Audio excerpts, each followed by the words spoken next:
کہتے چلے جاتے ہیں، تو اگر آپ جاہل ہوئے تو ہم آپ سے بحث نہیں کر سکتے ہیں، اس لیے کہ قرآن نے ہمیں تعلیم دی ہے، تو ہم چاہتے ہیں پتہ چل جائے کہ آپ کا مبلغ علم کیا ہے۔ 1.5 گھنٹہ تک جناب کا علمی جنازہ نکلتا رہا، اور جب زیادہ جوش دلایا گیا تو ہم نے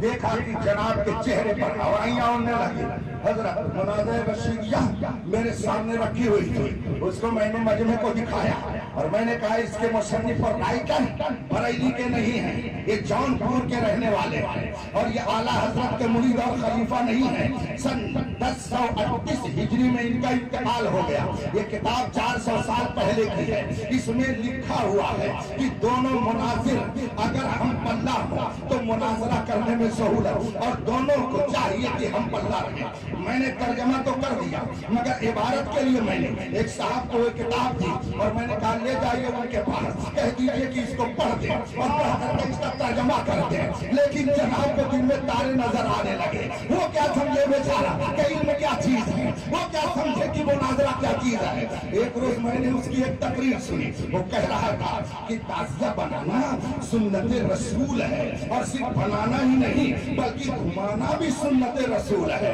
اور دلیل کیا دے رہا ہے کہ رسول پاک صلی اللہ علیہ وسلم مکے میں امام حسین کو کندھے پر بٹھا کر مکے کی مدینے کی گلیوں میں گھماتے تھے، اور تعزیہ امام حسین کی یادگار ہے تو اسے بھی گلیوں میں گھمانا یہ رسول پاک کی سنت ہے، اس لیے کہ حضور نے امام حسین کو مدینے کی گلیوں میں گھمایا، تو ہم اگر ان کی یادگار تعزیہ کو گھمائیں تو یہ رسول پاک کی سنت ہے۔ مارے گھٹنا پھوٹے سر جب اس نے یہ تقریر کی، اس کے ماننے والوں میں نعرے حیدری، سمجھ میں بات آ گئی، وائی سے بے نیاز بھی جاہل مطلق ہے، اور ان کے ماننے والوں کا بھی وہی حال ہے۔ اس لیے میں نے سوچا تھا آج ان کا علمی جنازہ نکل جائے گا، لیکن بعد میں سمجھ میں آیا علم ہے ہی نہیں تو علمی جنازہ کیا نکلے گا، ہاں جہالت کا جنازہ ضرور نکل جائے گا۔ اب میں نے کہا ذرا یہ کتاب ان سے کہہ دیجئے پڑھ کر کے اس کا مطلب بتا دیں تاکہ لوگ سمجھ جائیں کہ اختر حسین قادری اپنی طرف سے نہیں کہہ رہا ہے بلکہ یہ لکھی ہوئی کتاب ہے،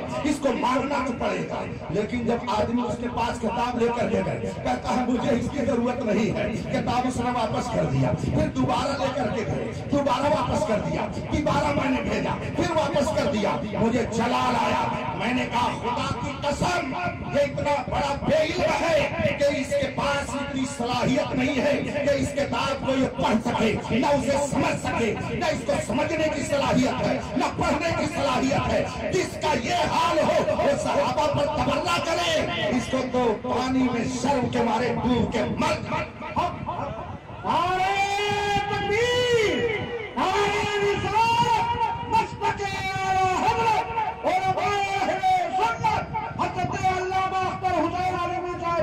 اور اس کے بعد پھر جب بہت جھجوڑ کہ سند دکھاؤ بھائی، سند دکھاؤ، تو بہت جھجوڑنے کے بعد جوش میں کہتا ہے یہ میں بھی سند لے کر آیا ہوں، لے جائیے ان کو دکھا دیجئے۔ میرے بغل میں مولانا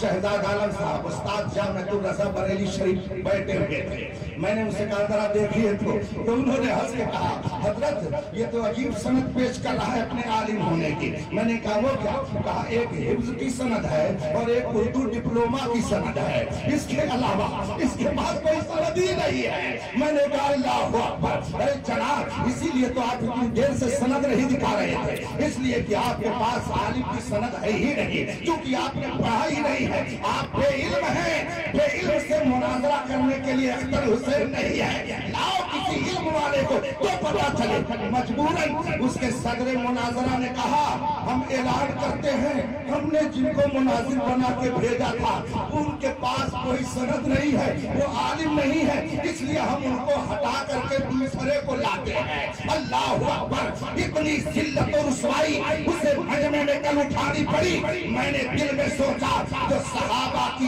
عظمت پر کھیلنے کی ناپاک کوشش کرتا ہے خدا اسے ایسے ہی اچھی جگہوں پہ بلا کر کے